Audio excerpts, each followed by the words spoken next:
watching Kgun 9 on your side at 10. Sky-high unemployment, foreclosures in every part of town, cooler weather setting in.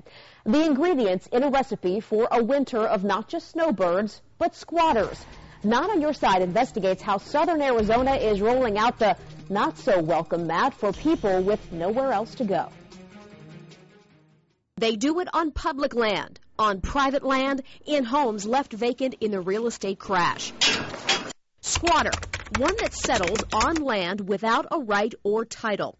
They are doing it now more than ever, finding ways to live off of someone or something, and usually finding ways not to get caught. What we tell them is that they have a maximum 14-day limit to set up camp on our areas where camping is allowed in the first place. Kristen Lenhard from the Bureau of Land Management says these so-called campers know the rules. They spend every 14 days living off of public land and move on so not to get fined.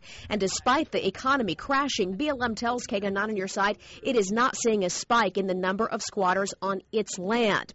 Highway 90 in Sierra Vista, makeshift buildings cover the landscape. The city told the people squatting here to leave. They did. Valencia and Colby in Tucson, squatters live yards off the road, camps complete with showers, even walls going up. No one has forced these people to leave. And a neighborhood just like yours. This one, for example, home after home for sale or in foreclosure. Many of them vacant and targets. They have a home that they can go into if they can get into them, where there's running water, there's a toilet, and they don't have to worry about somebody, stabbing them in the middle of the night. This house, for example, might seem protected. We've got a lockbox on the front door because it is vacant, but you walk right here to the front window, it's unlocked, wide open, and easy access for criminals. How much damage can squatters do to a vacant home? Oh, they can do all kind of things to a vacant home. John Bezik started a company called HomeTendersOfAmerica, based in Arizona.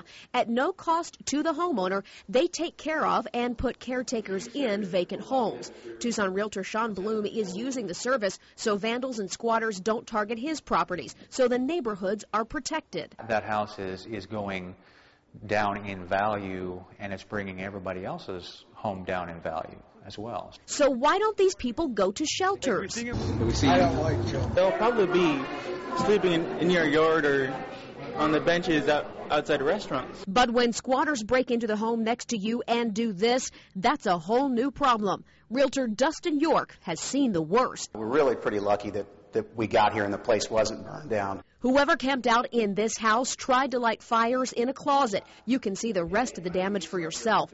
Dustin and other experts say the best way to keep your neighborhood from becoming a hot spot for squatters and other vandals, get back to basics. Know who's coming and going, and don't be afraid to call the cops. Now, when I talked with Tucson police about the problem in the city, they were well aware of it and say it is a citywide problem, but that most camps on land, anyhow, aren't visible from the road.